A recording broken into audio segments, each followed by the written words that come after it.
Today I'm covering 3 mindsets that I often see my students struggle with in piano that really erode their enjoyment of practice. I've struggled with them myself, so I have some ideas to help counteract these unhelpful thought patterns. We're going to talk about mistakes, shame, and identity. Welcome to Practical Piano. My name is Tia.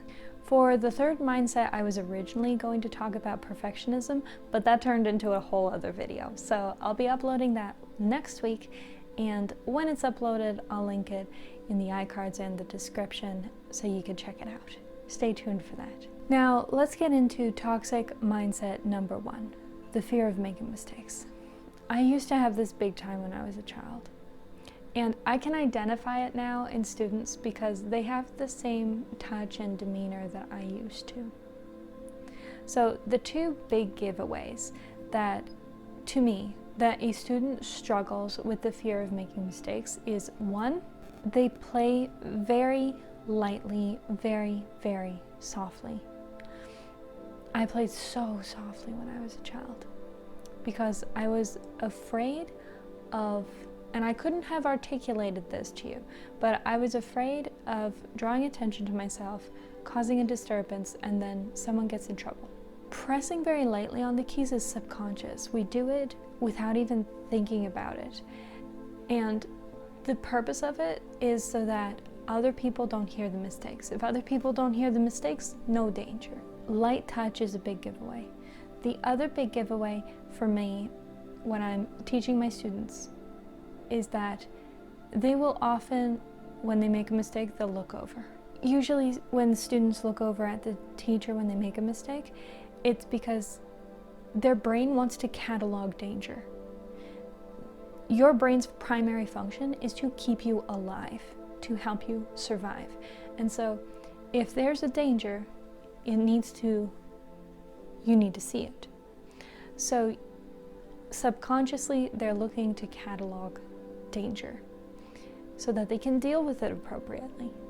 People end up struggling with this fear of making mistakes when they have experienced regular punishment for making mistakes.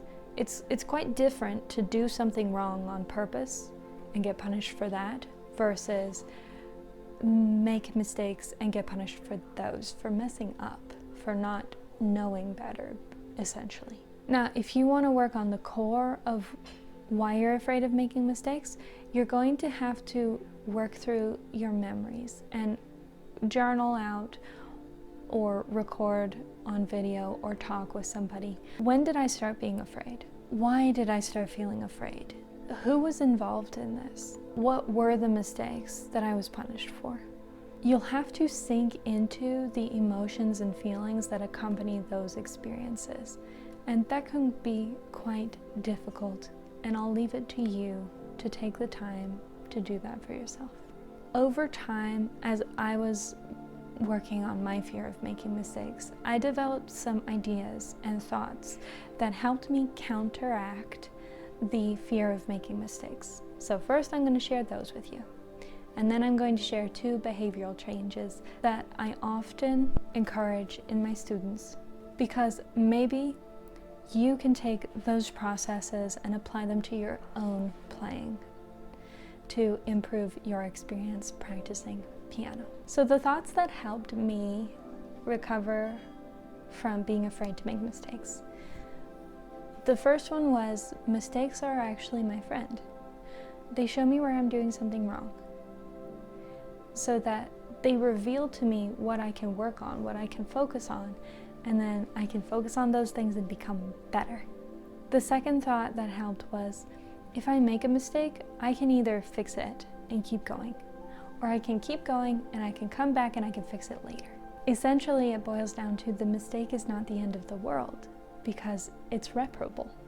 The last mindset that helped me was learning that reaching a goal and making mistakes along the way is actually better for my brain than trying to be perfect and starting over, and trying to be perfect but starting over because I made a mistake. It's more important to reach your goal imperfectly than it is to be perfect. To give you a mental picture of that, I'm going to tell you a story, or a few stories actually. Okay, so I'm running a race. Whistle blows. I'm running down the track. I have to beat the other people in the race. In the middle of the race, I trip and I fall. It hurts. I get up and I run back to the start of the race, and then I try and run a perfect race. That's probably not how the story's gonna go, right? It's not a great story. Because I'm just gonna lose the race. I never made it to the finish line. Okay, I'll tell you another story, okay? So I'm running a race. I get halfway down the track. I trip and I fall. So I get up, and it hurts, and I walk off the track and I sit there and wait for everybody else to finish. That's the most disappointing story you've ever heard, right? The reason is because our brains are wired for reaching goals. And so if you give up halfway, your brain doesn't get that hit of dopamine that it gets when it reaches a goal. And so even hearing this story about how you didn't reach a goal, super depressing. Now you may think the best story is, I line up to run a race, the whistle blows, I run the race, I don't fall, I win first place, everything is perfect. But that's okay, but it's boring. And it's not really worth the time to listen to that story. I'll tell you the best story. I line up with the other people. We're about to start the race. Whistle blows. We start running. Halfway through, the worst thing happens. The nightmare that I had the day before the race happens. I trip and I fall in the middle of the race. And it hurts. My ankle is throbbing. It's not sprained, but it hurts. And then I get up, pull myself up, I grit my teeth. Everybody's so far ahead now. But then I start running and I finish the race. I may not have won first place. I may not be the best runner there, but I finished. I could be proud of that. See, that is the most satisfying story. Now, why is this the best story? Why is it so compelling? And why is it more compelling than the perfect race? The perfect race where I start, I run, I win first place. Perfect. Boring. It's compelling because the more friction, the more difficulty there is between now and the goal, the more rewarding the goal becomes. You get a better hit. That's why all your superhero stories, like the original Spider-Man, my favorite superhero. That's why it's not all sunshine and rainbows for the whole movie. At first he's running to catch the bus, and that's really hard. And then people make fun of him on the bus. And then later he gets the spider bite. He has superpowers, but the problem is he doesn't use them for good. He uses them selfishly, and then his uncle dies. And there's just tragedy after tragedy after tragedy until you reach the goal, which is growth. By the end of the movie, Spider-Man has grown, and he's a more strong character. He's a better developed individual. And that's what we're aiming for in piano. If you have that idea in mind when you're playing piano and you make a mistake, you can rewire the way that you think about mistakes. See, mistakes are not the enemy. The enemy is when you make a mistake and you give up. One more mindset for you. Mistakes happen. They're normal. They're just part of being a human. Have you ever seen another human live a perfect day with no mistakes, no stubbed toes, no embarrassing thing, no, oh, I didn't get that joke until an hour later? You've never seen someone live a perfect day. And you never will, because we're humans, and mistakes is kind of what we do. It's our shtick. So this is the key to a healthier mindset in piano around mistakes, and in fact in life, because piano is really a metaphor for life. It is more important to reach the goal, to set small, manageable goals that you can reach, and then reach them, attain them. That's more important than trying to be perfect, trying to live perfectly, trying to play perfectly. Even the concept of like, if you take the best pianist in the world, what makes them the best is that they are able, when they make a mistake, to recover in such a way that you don't even realize the mistake happened. It doesn't mean they're playing perfectly. It means they can recover well. So now for the 2 behavioral changes. As a teacher, it's not really appropriate for me to like reach into their life and try and help them heal. Although I can give them advice like, well, journal that, like journal why you're afraid, or what are the experiences attached to that. I could give them that advice, but I can't really walk through it with them because it's very personal. What I can do is, if my student is afraid of making mistakes and that manifests as playing very lightly so that nobody hears them, what I can help them do is to practice playing more firmly. So if you're identifying with this and you're like, yeah, I'm afraid of making mistakes and I think I play like really, really softly, see if this process helps you. So when my students are playing very softly because they're afraid of making mistakes, I encourage them to play more firmly. Now, the best way to think about this is not how loud or soft they're playing, because different pianos and keyboards have different settings. But if you feel the pressure in your fingers when you're playing, you should feel a firm, strong pressure when you press against the keys. So if you're feeling that pressure, you're playing firmly.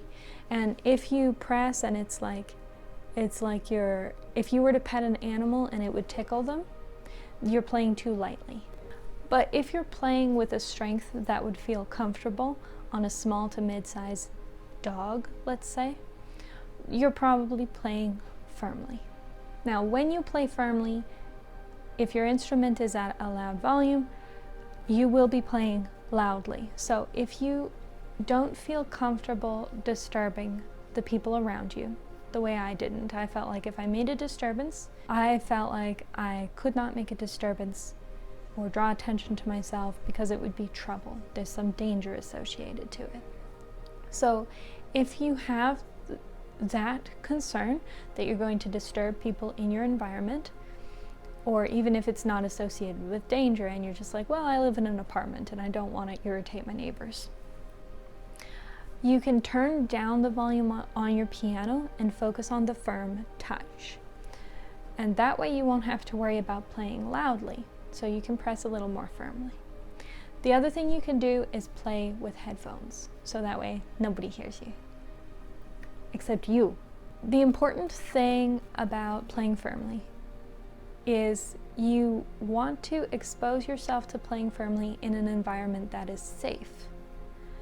So if you were in the kind of environment that I was, where actually drawing attention to yourself was not safe, what's going to happen is if you play firmly in that environment, you will draw attention to yourself and there will be danger signals coming to you from your environment, and your brain will pick those up and eventually you won't want to play because it's too dangerous to play.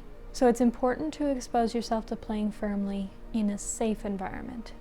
Headphones might be the best option because nobody else hears that. Another good option is playing when no one is around, if it's safe to do so.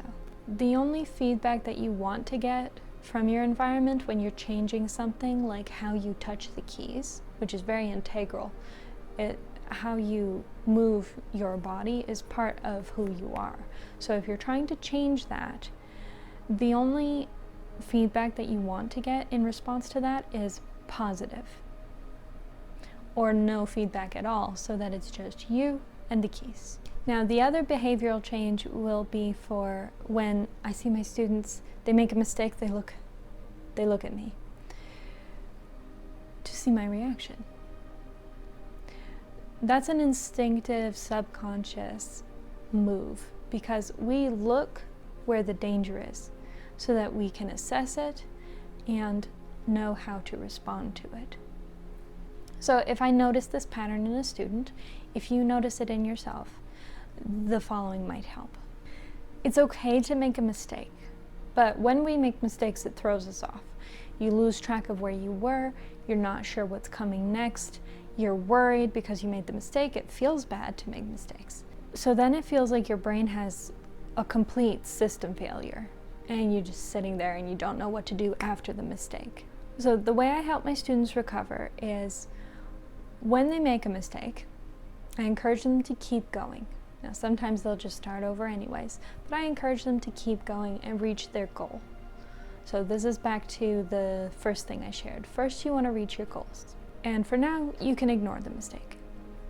Now, if you made the mistake and you're lost, and you're not sure where to pick up, I want you to look in the general area that mistake was in, because you'll have a feel for it. And you can go, okay, so I'll start here. And you just pick a place, keep going, reach your goal. It's very important to reach the goal. And if you can train yourself to do that, that's a great first step to no longer being afraid of your mistakes. I'm going to give you resources to fix your mistake. I'm going to teach you the process that you work through to fix them. Because if you know how to fix them, that is one tool that is useful for not being afraid of them anymore. So once you have reached the end of your goal, look at the area where you made the mistake and think about how it's supposed to be played. So what letters do I need? What finger numbers do I need? I'll put everything in the right place. If the mistake was you missed a detail, like you should lift off a slur, well then you'll think about, okay, so when I get here, I need to raise my hand so that there's a break in the slur. Or when I get here, I need to hold this note. So don't be thinking necessarily about what you did wrong. Instead, think about what you need to do to play it correctly. So once you've thought that through, if you want to just practice that little section and work on getting it correctly, that's a good way to deal with it. Another good way to deal with it is pick a small section. So I'm going to start here and I'm going to finish over here. And you play from here and you go to there. But your main focus, you have two objectives. You have to reach the goal. The other objective is, I have to play this area correctly. So you do that, repeat the same area 5 to 10 times. Once you're able to play it through and you feel comfortable that you can do the correct thing in that section, go back a little further. Your brain can only focus on a few things at a time. So give it less to focus on. And then when you're able to focus on it in that smaller context, gradually increase. Now, how does this help you not be afraid of making mistakes? The more tools that I can give my students to facilitate their own ability to correct their mistakes and to play for themselves, the less they depend on me. So they're not going to be looking over at me when they make a mistake if they have the solution. So if the solution is, okay, I made this mistake and I'm going to keep going and then we're going to drill this later. And it's going to be okay. It's safe to do that. If you have that ability to correct your own mistakes, you won't be looking for the danger or the validation from the teacher, because you will already be equipped with what you need. So you won't need their help, and hopefully you won't need to worry about them shaming you. And shame is the next thing we're going to talk about. Sadly, shame is something that I see commonly in my students. Shame is a lot like the fear of making mistakes, but it's deeper and it's more painful. It's worse. So the fear of making mistakes, it comes from being punished when you make a mistake. But shame comes when you're accused of having made the mistake on purpose, or it's implied that you should know better than to make that mistake. You've been bullied in some kind of way for making a mistake. Now, I was very fortunate growing up. My mom picked really good piano teachers, so I didn't experience this until I was an adult in piano. And I'm glad I experienced it as an adult, because I had enough other things to work through as a kid. For one, But also, because it happened as an adult, I was able to work through it quickly, and it didn't damage my experience with piano, and now I can articulate it better for you. At this point, I want to say, if you hate piano, or it feels really, really bad to think about playing piano, you could have had a really bad teacher. And so I would tentatively advise you to try again, but see if you can find a better teacher. So I'll tell you what I experienced being shamed by this teacher. Now, for context, I write things in my music as I'm playing it, because I read music. It's what I'm very, very good at. I don't have the best ear, I don't have the best memory, but I'm really good at reading music. So as I need them, I write in reminders into my music. Not because I don't know what I'm reading, because I know what I'm reading, but because it takes a while for, some things are more difficult to read, so it takes a while to recognize them. And then that causes a hesitation in your playing, and then it's more difficult to play. So sometimes it's very useful to write in little reminders of, oh yeah, here I'm going to raise off this slur, or there are flats in the key signature, this B is a flat. And I encourage my students to do that as well, because I don't think that's cheating. I think when you're able to give yourself tools to help you perform better, why not use the tools? So one day I was playing a Beethoven sonata for this teacher. Beethoven sonatas are very difficult, and that day I was having a hard time keeping track of my black keys. So I took some time to start writing them in, and as I'm writing them, I remember I was drawing a flat, and so as I'm drawing the flat, she goes, "Are you done yet?" And I froze. I could just feel the irritation and almost disgust, the "you should know better" radiating off her. There were also a few times during our lessons where she would ask a question as if I should already know the answer.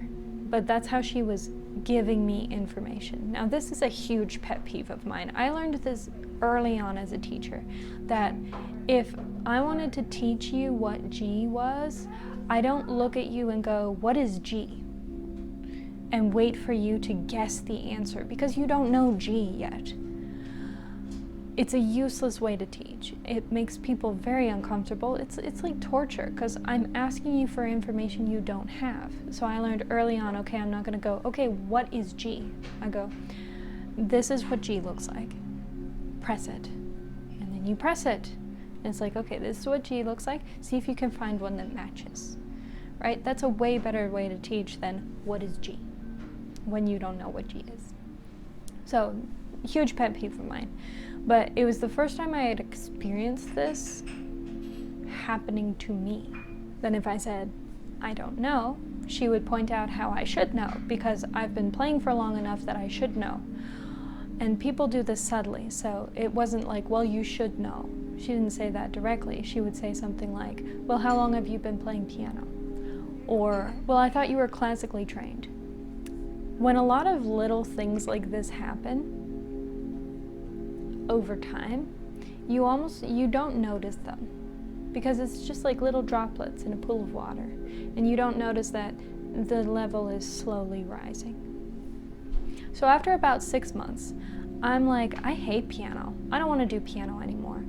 And I went and talked to my mom about it, because piano at that point I had been teaching for several years, and I've been playing since I was a little girl. And it's like, that's a huge life change if I'm not going to play piano anymore. And I had never really experienced this much, "I don't want to play."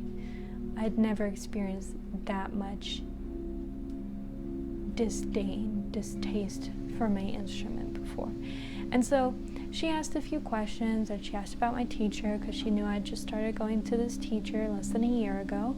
And after a while, she said, "You know, I think you might need a new teacher." So I didn't cancel lessons right away. I spent a couple more weeks with the teacher, because I like to take people's advice, chew on it, and then make decisions for myself. And so after a couple more weeks, Because she had said this to me, I became aware that these things were happening. I noticed when I was being shamed. So then I canceled lessons and I went and found a different teacher. And a couple of weeks with this teacher and I loved piano again. So it's very important, especially if you're at like grinding through and you're like, I just don't want to practice anymore. Consider that maybe you need a new teacher. Back to shame. What is the root of shame? I believe shame boils down to you should know, when there's no way you could know. It's helplessness. When someone asks you for information that you just can't give them, helplessness. When she asked me what's an appoggiatura and I couldn't answer her, that silence that you sit in when you can't answer is awkwardness and confusion, helplessness, and shame. It's the start of shame. Now, I believe there are 3 stages at which people feel shame in these scenarios, and we're going to call them the silence, the comeback, and the smear. So when I was first asked, what's an appoggiatura, and I can't answer the question, if I don't even know how to say I don't know, and I just sit there in silence, awkward, that's the first level of shame. That's the silence. A lot of people can't say I don't know because they've said it at some point in the past and been punished for it. They had some negative or dangerous reaction to them saying I don't know, and they didn't know how to deal with it. So now their brain has categorized I don't know as a phrase that's not safe to say. So a person who can't say I don't know is stuck in silence. They cannot speak up for themselves, even at that first level of shame. If you're dealing with a healthy person and you say I don't know, they're going to move on. Or they're going to realize what they were asking you to do was impossible. They're going to apologize and they're going to change. They're not going to commit that behavior to you anymore. But if you're dealing with a toxic person, when you say I don't know, they're going to do a comeback. They're going to come back and tell you why you should know, or they're going to poke at some weakness in you. Because a toxic person actually wants you to sit in the shame, they want to rub it in. So because you didn't sit in silence and just take whatever they dished out quietly without speaking up for yourself, now that you've said I don't know and you've spoken up for yourself, they're going to try and rub you back in to make you sit in the shame. So they'll attack your experience and why you should know and what's wrong with you. However they approach that, they're going to come back at you to try and get you to sit back in the shame. They see your I don't know as a weakness to exploit. So they do. Now, I was able to say I don't know. So I was not shamed at the point of silence. I was shamed at the comeback. Because in the moment, I didn't know how to deal with the comeback. I already knew you do not defend your experience. You do not defend the thing, whatever they're presenting to you. Oh, well, you should know. Weren't you classically trained? I don't go, well, yeah, I was classically trained, but they want to spin that. Don't defend yourself. Go back and sit on, no, I don't know the answer to that question. So anyways, I knew not to defend my experience, but I didn't know what else to do. At that point, I sat in shame. Now, when I got the advice from my mom that I could leave lessons and go to a different teacher, that was a solution. So once I had that information, I could move beyond the comeback point into actually extracting myself from the situation. The final stage is the smear stage. So this may happen to adults if you happen to be involved in a community with this person and they're inclined to gossip, but it's probably not going to happen as an adult. It will happen if you're a child or for whatever reason you're not the one in charge of paying for the lessons, someone else takes care of that for you so that you're under this guardian. So what a toxic person is going to do is once you say, I don't know, and they've come back with some reason that why you should know, and you reply with, I don't know. Well, maybe I should know it for that reason, but I don't. I just don't know. This person may try to tell you that you're being disrespectful. You're not being disrespectful, but you're not going to be able to convince them. Because you're not accepting the shame, they don't appreciate the friction because they want you to be sitting in it. At this point, if they can't convince you that you're being disrespectful, they're going to go to your parents or your guardian and tell that person that you're being disrespectful, you're a bad student, you're not good at piano, whatever it is they want to tell this person. This is the smear, where they make you out to be the person who's messed up, when actually they're the person who's trying to shame people, which is messed up. So if you're in that situation, I'm sorry. It's very painful, and you are actually in a position of helplessness if you have to go to somebody else to change lessons. So what I would do in this case is, if you have safe parents, a safe guardian, and you can explain to them, well, this is happening, I don't like piano anymore, I don't feel good, I feel really miserable or sad, or however it is you feel, express that to them.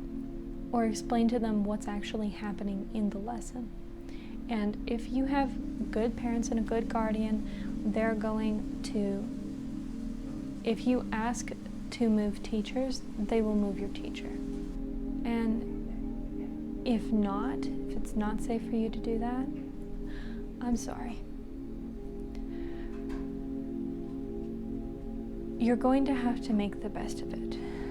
Now, it's very difficult to deal with shame when you can't get away from the person who's doing it to you. But here is the best advice that I have to deal with that scenario. So we're going to start at 0. If you freeze like I did, but you can't even say, I don't know, it doesn't feel safe to say, I don't know, then what I want you to start doing is, at home or somewhere private, imagine the person in front of you and say, I don't know, or I haven't learned that yet. And imagine it with all the confusion and stress. It's going to be very stressful to say it to them. Imagine it with the weight of all those emotions. So imagine it as if you're there and they said something to you and you have to say, I don't know. And then say it. Physically say it out loud. What you're doing is you're laying a track in your brain where you could do this in person if you have to. Our brains are really, really cool. There was a study, I can't remember where I heard about this, but there was a study done where a bunch of people who regularly exercise were measured as they were exercising. Their brain activity was measured, and then their gains and all this, it was all measured. And then the scientists said, okay, now for the next week, do not exercise. Don't exercise at all. For the same amount of time that you usually exercise, sit down and think about exercising. Imagine yourself exercising. And the coolest thing happened. Each one of these participants, on average, they had a 13% muscle gain over the week, just thinking about exercising, not even doing it. That's how powerful your brain is. So when you run the scenario at home of the thing that you cannot say to the person, and you imagine yourself in that scenario and you physically say, I don't know, or I haven't learned that yet, you are priming your brain to be able to do that in real life when you need it. So the next time you're put in this scenario and you've practiced this at home, you feel it come on and it's like they ask you this question, they expect an answer, you look up and you say, I don't know. And if you can't make eye contact with them the first time, don't do it. You want to work yourself up to being able to make eye contact, but for now, if you just need to continue staring at your page and go, I don't know, good enough, you've said it. Now, the first time you say, I don't know, you might get that pushback that I described, that comeback. And you can be prepared for that. I don't want you to respond to it. They're going to say whatever reason why you should know. Don't respond to that. Say, okay, but I don't know. Maybe, but I don't know. Well, I still don't know the answer. Or I can't give you the answer, I don't know. Just repeat your own stance. Don't worry about their argument, it's irrelevant, because their purpose is not having a conversation with you. Their purpose is a result where you're sitting, ashamed, unable to respond to them. So continue to respond with I don't know and variations of that. It's going to be very stressful. You're probably going to feel a little sick. Try to remember to breathe. It's not going to be a fun time, but this is like the first step to voicing the truth for your sake in this scenario. And I'll tell you what, you're not telling them the truth because it matters to them. They don't care. They have their own motivations. Don't worry about that. You need to say, I don't know, for you, because you need to be able to speak up for yourself.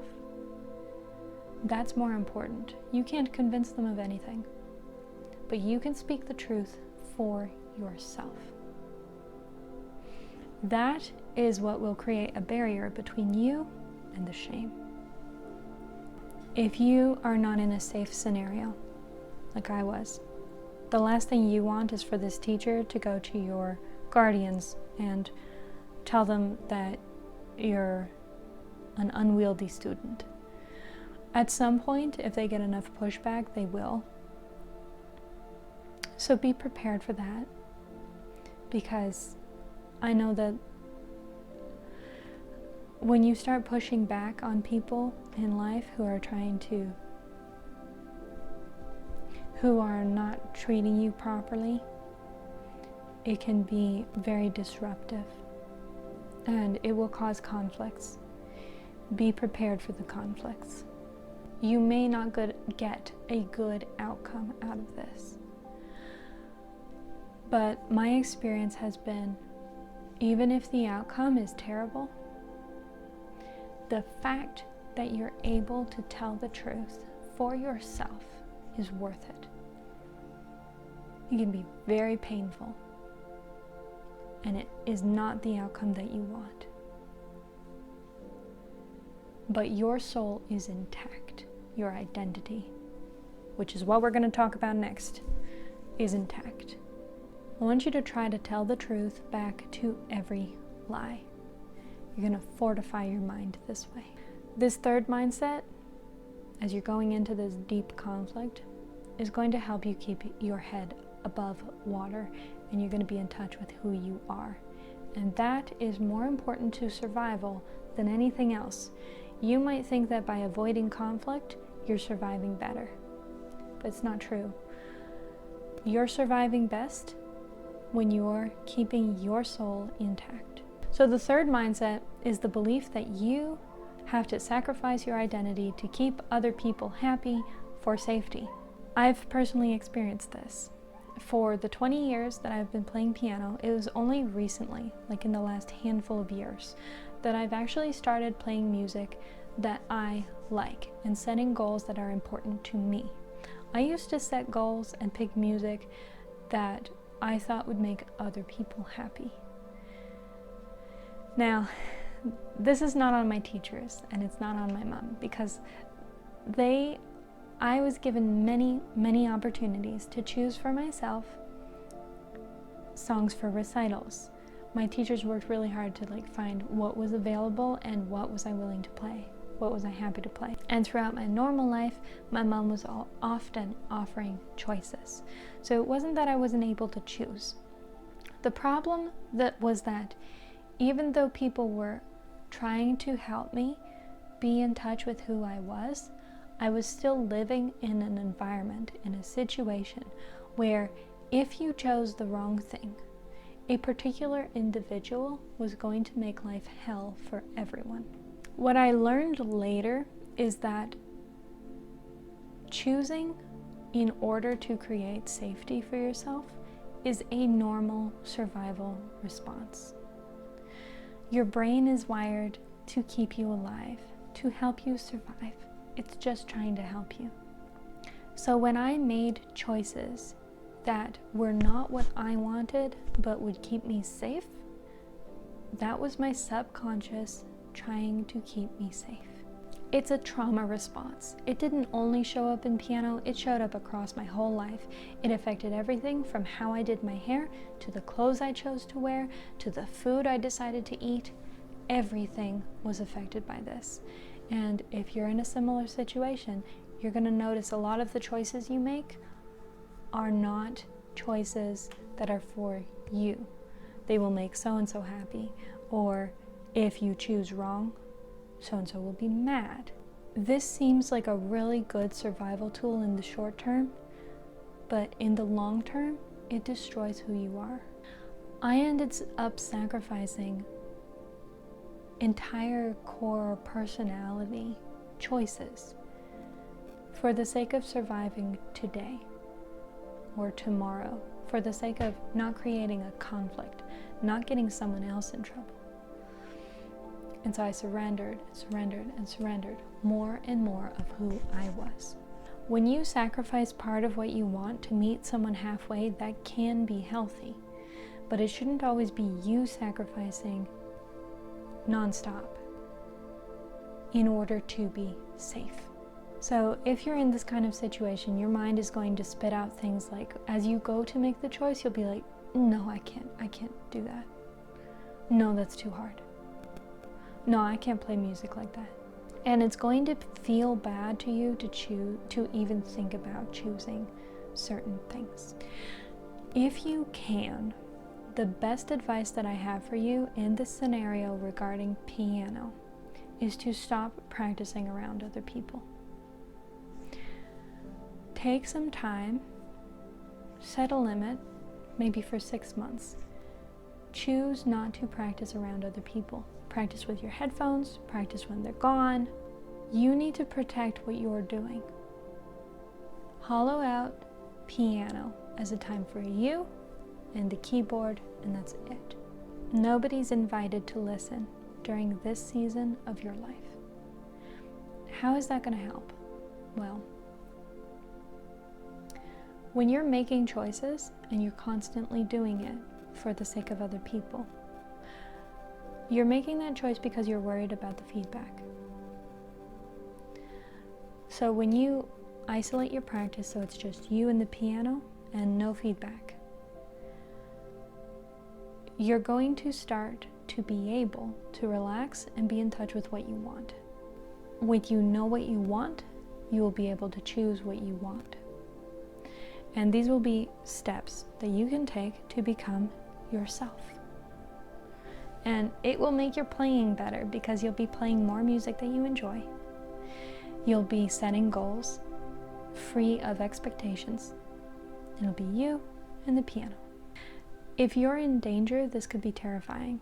Everybody's situation is different. So if I say practice when nobody's around and you go, I can't do that because if I practice when no one's around, danger. I can't tell you to do what is going to be dangerous for you. You have to use your own judgment for what's safe, what you can do, what you can't do. But if you can safely practice in the absence of other people and breathe. I want you to attempt to create space in your mind, emotions, and your physical environment that no one is allowed to touch. Once you have that space, pay attention to how you feel when you're playing, how you feel on a particular day, or how you feel when you play a particular song. Pay attention to the things that you enjoy doing and the things that you don't enjoy doing. For instance, I do not enjoy playing octaves. And I learned that because I get frustrated when I play octaves. So I have been able to identify that feeling. When I play a lot of octaves, it's frustrating for me. I do love to play scales. I do not like to play Chopin. I love to play Mozart. But these are only things that I could identify when I was free from feedback from other people who were telling me, not even telling me, it was a subconscious knowing that if I play this, I will make this person unhappy. And then my life will be miserable, or someone else's life will be miserable. So in order to have that freedom to explore yourself, you need to isolate your practice so that you can figure out who you are regardless of feedback. The other thing that's going to happen is if you can isolate your piano practice, so it's you and the piano, after a certain amount of time, you'll be able to see when you invite people into your sacred space with the piano. When you invite someone in, you will be immediately able to feel the feedback of whether they are encouraging you or whether you feel worse. And then once you can identify that, I want you to only practice around people that make you feel better. And don't practice around people that when they leave you feel worse. Now, this withholding your practice so that you're not sharing anything with other people might feel bad. It might seem unhealthy, but it is healthy. It's called discretion. And identifying who is safe to practice around, who feels good to practice around, and who feels bad to practice around, and who makes you feel worse about yourself when you practice around them. This might feel judgmental, but it's actually discernment. Discretion and discernment saved my life. And I hope that you will be helped by employing these two things in your life. No one owes you encouragement. Now, if that statement is confusing, I encourage you to check out my last video where I explain in detail why no one owes you encouragement. I'll link that in the iCards and the description. If this video has helped you, please leave a like. If you want to tell me how you're doing with your piano practice, or what mindsets that you've struggled with and how you overcame them, please leave a comment and share that. If you know anyone else who needs this video, please share it with them. And if you would like more, subscribe.